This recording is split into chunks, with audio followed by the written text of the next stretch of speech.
Olá, eu sou o pastor João Balbino.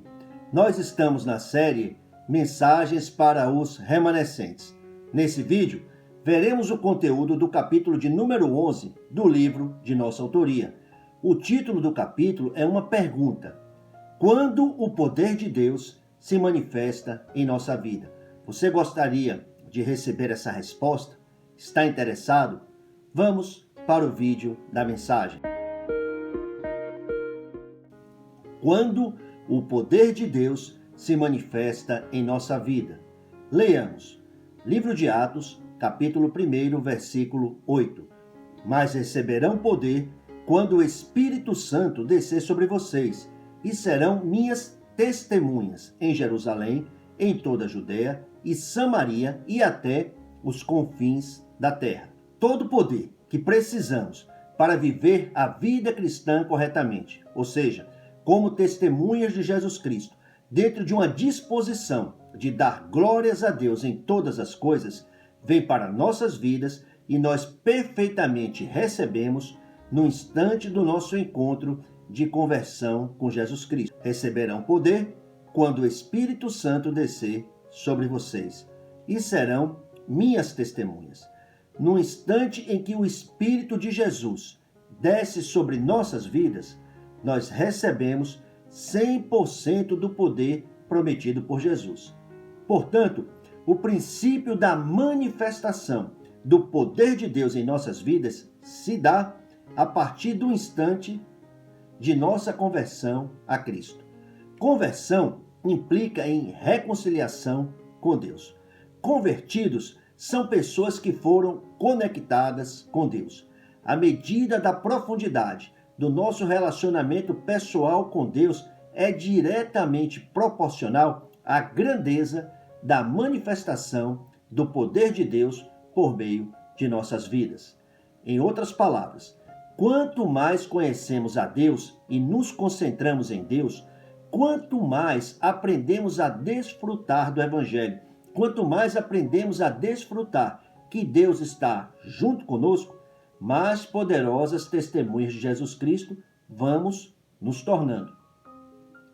A palavra poder, do grego dunamis, arrebata a muitos. Em diversas áreas da sociedade, para ter poder ou para conquistar mais poder, há pessoas que se dispõem a fazer coisas horríveis. Há pessoas que, inclusive, se envolvem em caminhos tortuosos, que se metem em esquemas tenebrosos. Há pessoas que, por poder, fazem conchavos, consentem com erros absurdos, traem princípios, negam valores, abandonam a família, abandonam cônjuge, filhos, assassinam seus semelhantes, coisas horríveis. Contudo, a palavra poder, na perspectiva da Bíblia, fala do poder do Espírito Santo que habita em nós. Se traduz em capacitação, se traduz em força, em poder de persuasão, em poder de conduzir pecadores a Cristo. O poder que Jesus Cristo prometeu foi poder para serem minhas testemunhas. A palavra grega, traduzida para o português como testemunha, é a palavra martos, de onde vem a palavra Marte, uma palavra notavelmente reveladora com respeito ao que significa ser uma testemunha de Jesus Cristo. Marte é uma palavra que explica o que significa receber poder para ser testemunha de Cristo. Pergunto, o que é uma testemunha? Uma testemunha é alguém que dá o seu depoimento, que relata para outras pessoas fatos conforme viu ou ouviu. O que significa ser testemunha de Jesus Cristo?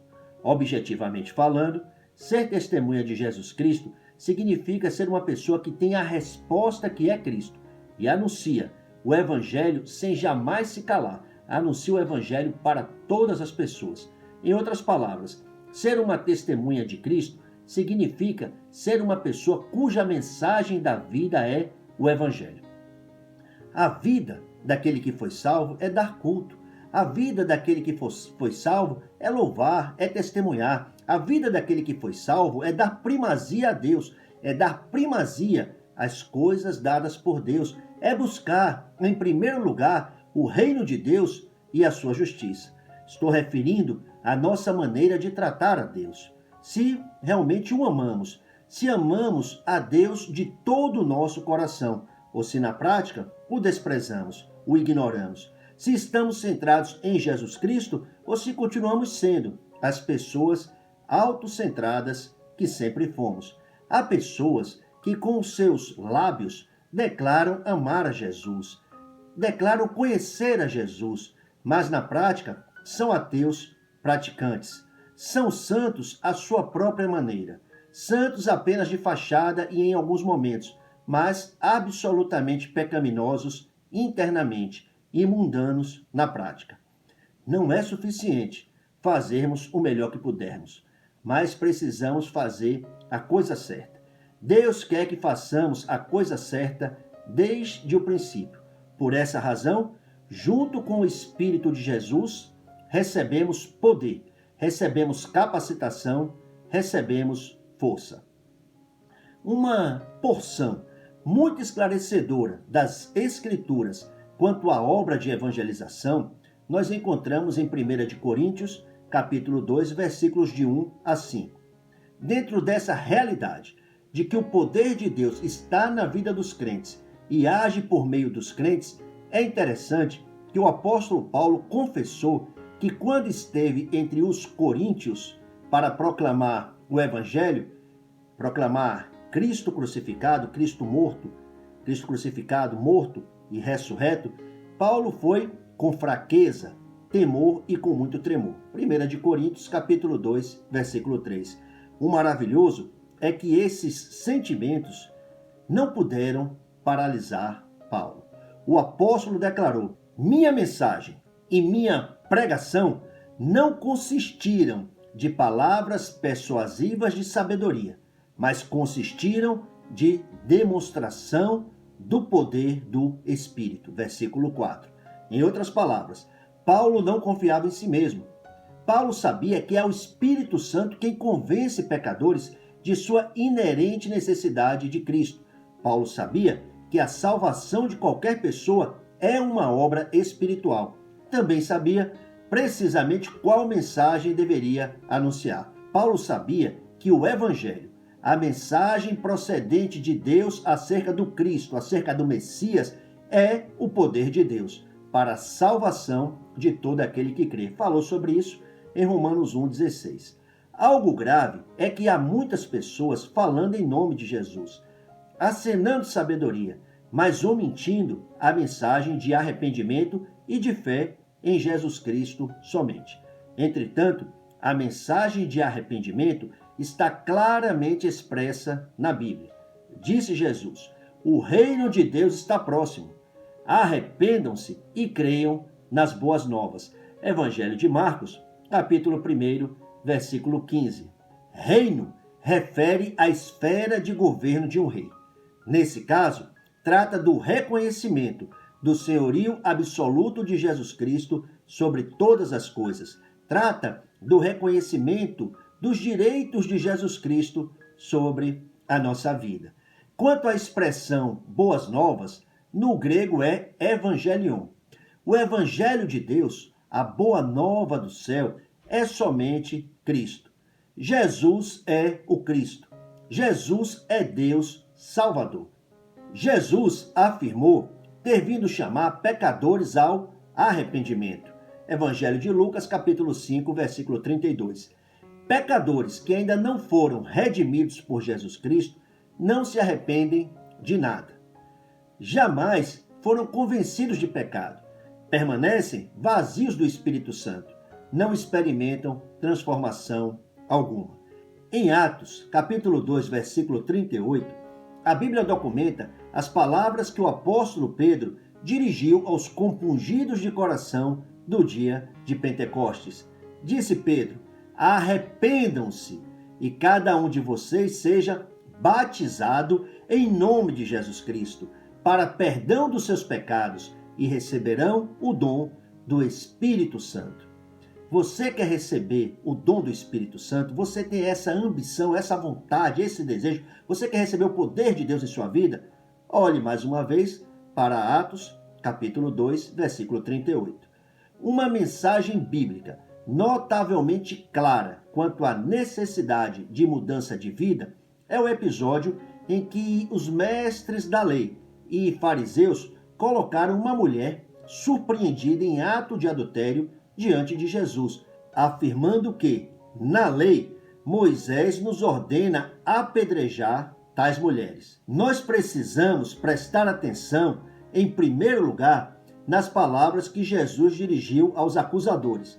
Se algum de vocês estiver sem pecado, seja o primeiro a atirar pedra nela.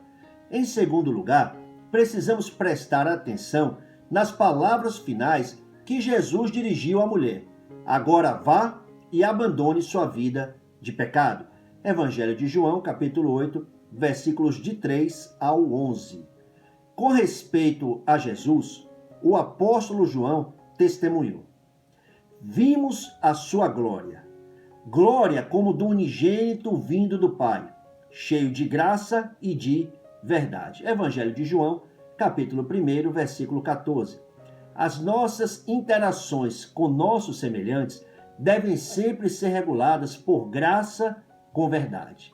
Graça, pois Jesus Cristo não veio para condenar o mundo, mas veio para que este fosse salvo por meio dele. Evangelho de João, capítulo 3, versículo 17. Verdade, porque por meio de Jesus Cristo, o problema do pecado é solucionado. Os poderes do mal, os poderes opressores são tirados das sombras que os ocultam e quebrantados. Em Jesus não há engano. Em Jesus não há hipocrisia. Em Jesus não há condescendência com o erro. Não há condescendência com o pecado. Em Jesus, pecado é pecado, mal é mal, trevas é trevas. Ou é luz ou é trevas. Porque outrora vocês eram trevas, mas agora são luz no Senhor. Vivam como filhos da luz, diz a Bíblia em Efésios capítulo 5, versículo 8. A bondade de Deus nos conduz à mudança de vida.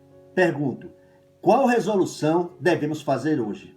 A nossa resolução deve ser: esperando unicamente na graça de Deus. Decido ser testemunha de Jesus Cristo para todas as pessoas. Ser testemunha de Jesus Cristo nada tem a ver com tratar de mudar o nosso cônjuge. Nada tem a ver com tratar de mudar os nossos filhos. Ser testemunha de Jesus Cristo nada tem a ver com tratar de mudar os nossos pais. Nada tem a ver com tratar de mudar os nossos amigos. Ser testemunha de Jesus Cristo nada tem a ver com tratar de mudar a pessoa alguma. Mas significa proclamar o Evangelho e desfrutar que Deus está junto conosco. Gostaria que você entendesse a questão do poder na fraqueza. Entendesse que o poder pertence a Deus. Oremos. Amado Pai, te agradeço porque o Senhor está junto comigo perfeitamente e porque o seu poder se manifesta perfeitamente por meio de minha vida. Eu oro em nome de Jesus. Amém. Obrigado por assistir o vídeo até o final. Muito obrigado por seu importante apoio na distribuição dessa mensagem. O tema do próximo vídeo é a evangelização bíblica. Graça abundante.